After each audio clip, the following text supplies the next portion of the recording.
जय श्री राम। जय श्री कृष्ण जी। ओम नमः शिवाय। हर हर महादेव। वैर किसी से नहीं करना चाहिए। ये पवित्र ग्रंथ जिसे महाग्रंथ कहा जाना है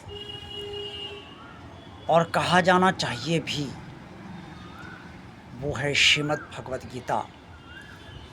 इस गीता में वर्णित है, जब भगवान कृष्ण जी ने अर्जुन को विराट रूप का दर्शन दिया और उसके बाद द्विभुज रूप में आकर उन्होंने अनन्य भक्ति कैसे प्राप्त हो, ये अर्जुन को समझाते हुए जो पात्रता के लिए योग्यता बताई, उसमें एक पात्रता ये है कि वैर किसी से नहीं करना चाहिए।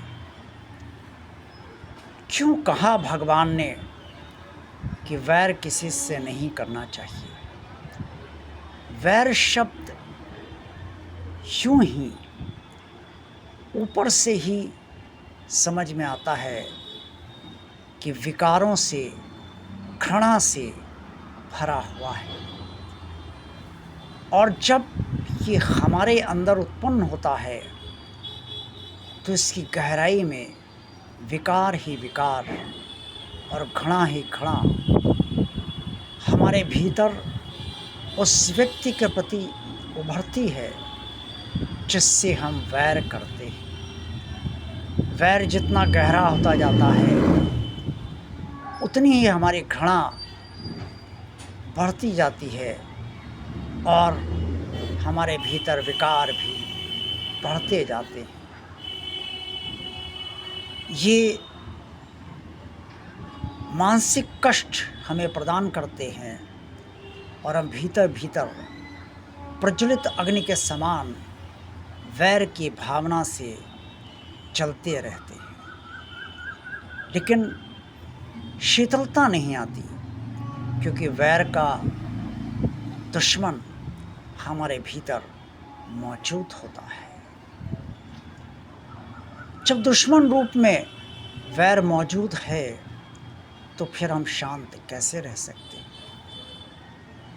ये सोचा जाना चाहिए और समझा जाना चाहिए कि भगवान ने अर्जुन से क्यों कहा कि किसी भी प्राणी से वैर ना रखना। ऐसा इसलिए कहा कि जब हम किसी से भी घृणा करते हैं और उससे विकार उत्पन्न जो होते हैं, उससे हमारी भावना प्रदूषित होती है, और भावना जितनी खराब होती है उतनी ही हमारी सोच अर्थात मानसिक स्थितियाँ और मानसिक सोच प्रभावित होती है। और जब ये सब होता है तो संभव है कि वैर के कारण अक्सर हम ऐसे भी कर्म कर बैठते हैं जो हमें नहीं करना चाहिए, और कभी ऐसे दुष्कर्म करने के बाद अक्सर कई लोगों को इसका पछतावा भी होता है। लेकिन तब लोग यही सोच पाते हैं, अब पछताए होत क्या, जब चिड़िया चुग गई खेत। समय रहते हुए यदि वैर को हम अपने भीतर से निकाल नहीं देते और उसे पूरी तरीके से शांत नहीं कर देते, निर्मल नहीं कर देते, तब तक ये वैर हमसे किसी भी तरीके के घृणित कर्म करवाने की ताकत बनाए रखता है। जब हम घृणित कर्म करेंगे तो उससे मानसिक तौर पे तो हम परेशान रहेंगे ही, शारीरिक तौर पे भी हमें कहीं ना कहीं उसके भोग भोगने पड़ेंगे, क्योंकि जैसे हम कर्म करते हैं वैसे फल भी हमें प्राप्त होते हैं। जरूरी नहीं है कि वैर रखने वालों को तत्काल कोई घृणित फल प्राप्त हो। अक्सर पूरा जीवन बीत जाता है और अगले जन्म में वो प्राप्त होते हैं, ऐसा गरुड़ पुराण में भी वर्णित है। लेकिन जो भी मनुष्य कर्म करता है वो अपनी सोच के आधार पर ही करता है, और सोच हमारे विचारों से प्रभावित होती है। भगवान कृष्ण नहीं चाहते कि किसी भी मनुष्य को बुरे कर्मों का फल भुगतना पड़े, और वैर एक बुरा कर्म है जिसका निसंदेह बुरा फल ही समय आने पर, जो समय भगवान निर्धारित करता है, उस पर ही प्राप्त होता है। अतः इस स्थिति में हम जितने लंबे समय तक वैर अपने भीतर बनाए रखते हैं, उतने लंबे समय तक हमारी मानसिक स्थितियाँ भी प्रदूषित बनी रहती हैं, और हमारे विचार और हमारा भाव अशुद्ध रहता है। इससे मन की शुद्धता प्रभावित होती है और मन अशुद्धता से भरा रहता है। ऐसे अशुद्ध मन के साथ कहीं शांति किसी को मिल सकती है, आप स्वयं समझ सकते हैं, और उसका उत्तर आप अपने भीतर यही ढूंढ सकते हैं, कदापि कदापि कदापि नहीं। अर्थात शांति तो तभी मिलती है जब हम अशांति को अपने भीतर से निकालने का पूरा पुरजोर तरीके से प्रयास करते हैं। अगर अग्नि जल रही है और प्रज्वलित हो रही है, उसकी आंच बहुत तेज़ है, तो उसे बुझाएगा कौन? शीतल जल। हमारे शरीर के भीतर वैर अग्नि के समान है, लेकिन हमारे शरीर के भीतर शांतिपूर्ण विचार और हमारे अच्छे संस्कार, हमारा अच्छी भावना ही जल बनकर इस अग्नि को बुझाती है। इससे सदा ध्यान रखिए कि भगवान कृष्ण ने जो वैर न करने की बात कही है, वो आपके हित में ही कही है।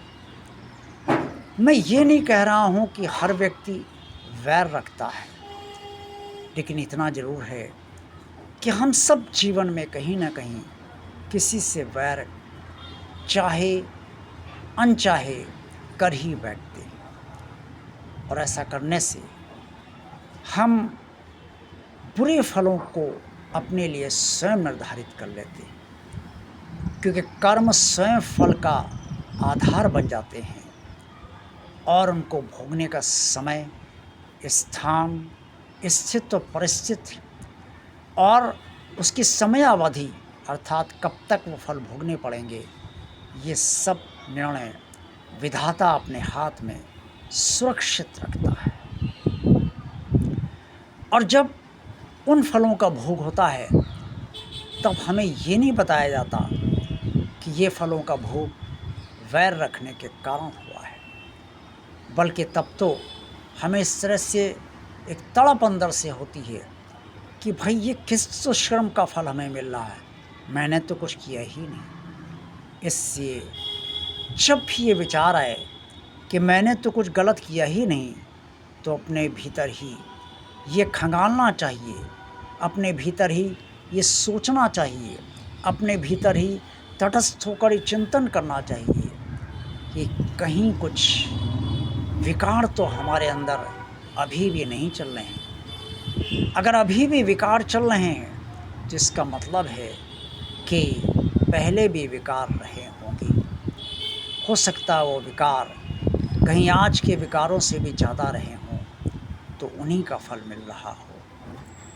भगवान को परम न्यायाधीश मानते हुए उस पर ये भरोसा रखना चाहिए कि वो अपने किसी भी संतान को अकारण कष्ट नहीं देता है।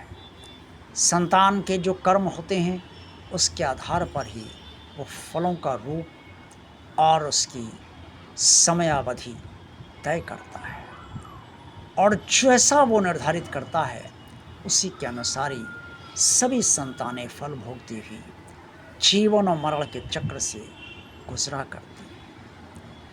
जय भगवान श्री कृष्ण जी। जय श्री राम। ओम नमः शिवाय।